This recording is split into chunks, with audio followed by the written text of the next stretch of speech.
Welcome back to the Money and Wealth Show. I'm Sterling Fox, and our special guest this week, former BC Premier Bill Vander Zalm, as we on this first Saturday night of December, take a look back at what's been a pretty interesting year in our province. And Bill, one thing that 2010 has provided for Canadians in every corner of the country is a bit of an education, courtesy of the people of BC. We got really angry at the HST and the way it was foisted upon us, but we have a mechanism in our province where we can tell the government exactly what we think about some of these moves and actually cause them to be removed or certainly reconsidered. This is the only jurisdiction in Canada where that can happen. I've been in politics for going on 25 years, and never in all that time did I get that many calls as I did during this year from people in Ontario. Individuals, business people, government people calling up to say, how do you do it? What's happening in BC? How did you make it happen? So yes, it's had an impact much beyond the boundaries of our province. And that's the silver lining in the whole of the HST issue, is the fact that finally people realize that there is people power, that people can have a say, that they can influence the decision making of government, that they can make their elected representative listen through this process. So that's been wonderful. That's a great result. So we've already won big time on that one. Now we need to finish off the HST. That's all that's left to do. Well, let's talk about that. Where are we with the HST? You successfully completed the required signature petition in all 85 provincial ridings. We know that. Where are we today? Just a little bit of history. We have completed the petition. We had 706,000 signatures. 706,000 signatures. A number of these were turned down. When we first started, I said to the Elections BC people, I said, your petition sheet is crazy. The wording of it, the spaces left for people to sign to put their address, it's going to cause great confusion. And we were told, don't worry, we can overcome that. It's not so serious. Well, what happens when people make a mistake? Can they scratch it out? No, don't scratch it out. Just have them sign again. Yeah, but if we do that, they'll have signed twice. And then both will be invalid. Don't worry about that. Our check will catch that. We have a way of checking it, and that'll throw out the duplications. Okay. So we felt quite confident with all of that. But then things began to change in Elections BC, and they viewed things very differently when it came to the count. And a lot of these signatures were thrown out. We also had a lot of sheets, petition sheets, that the canvassers failed to sign. So there was a fair degree of that. But still, we ended up with a big count of signatures, enough certainly beyond, much beyond what was required. So then we presented the petition to Elections BC when it was all finished.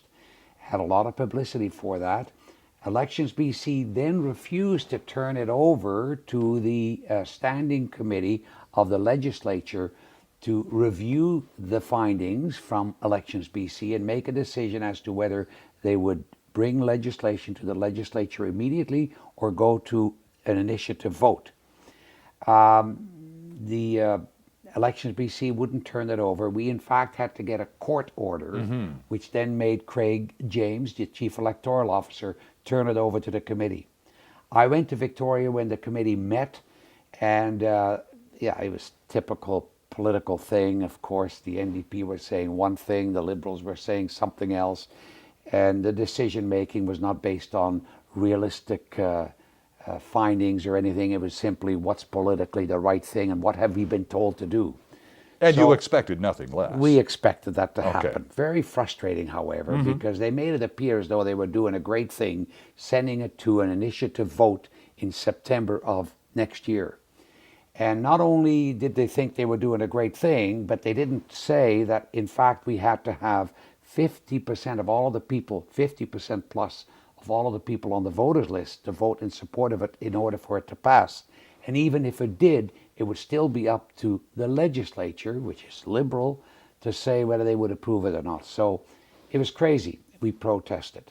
The Premier came out and said, look, I realize there's a problem here. We'll accept a simple majority and we'll make it binding.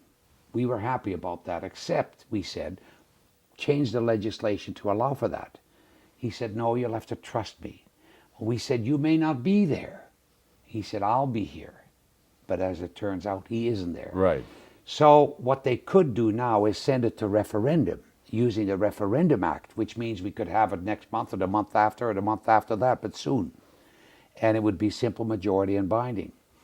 They wouldn't have anything to do with that because I guess that would make it too easy for us. They want a long time to try and get people to say, well, we give up. We're used to paying the HST. We're not going to bother. So now with Premier Gordon Campbell having stepped down and all these people entering the race, things are changing. Some are saying we need to have the vote earlier so that we remove this uncertainty from the province, particularly for the business community.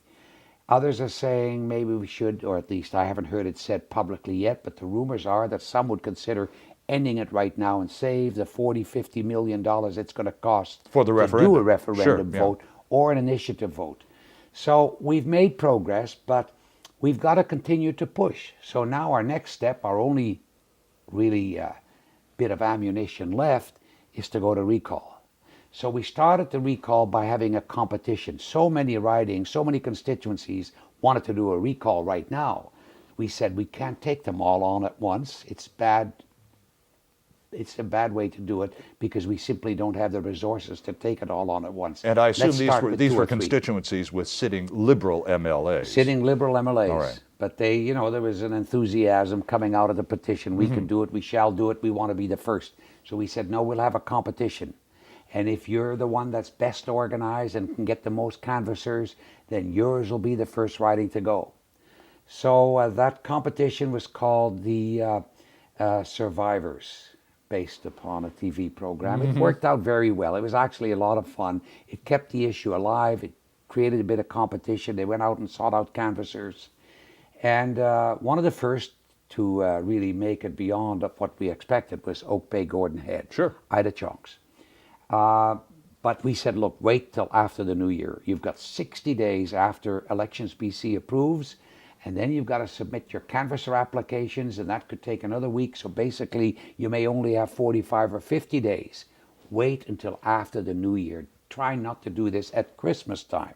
It's not a good time to knock on somebody's door and say, will you help us get rid of that person? Yeah, good point. So, but they said no, at Christmas or right after Christmas. Too many people in this constituency, because it's basically older people, leave to go to Hawaii or Palm Springs or Palm Desert or someplace. So we need to do at least some of it before Christmas. So we said, okay, it's your call. So that's what happened. Oak Bay went first. We have 2 more to follow right after the new year. And we're going to recall unless the government comes back now and says, look, we'll end the HST. Give us a month or 2, we'll end the HST, we promise, and we'll go with that. Or if they say, we'll have a referendum vote because we must have a vote, which I think is silly, but if they want to spend the money, taxpayers' money, to do it, then we say, okay, if you do it in January or February, we'll go for it. Our special guest this week on the Money and Wealth Show, former BC Premier Bill Vander Zalm. Lots more still ahead. Stay with us.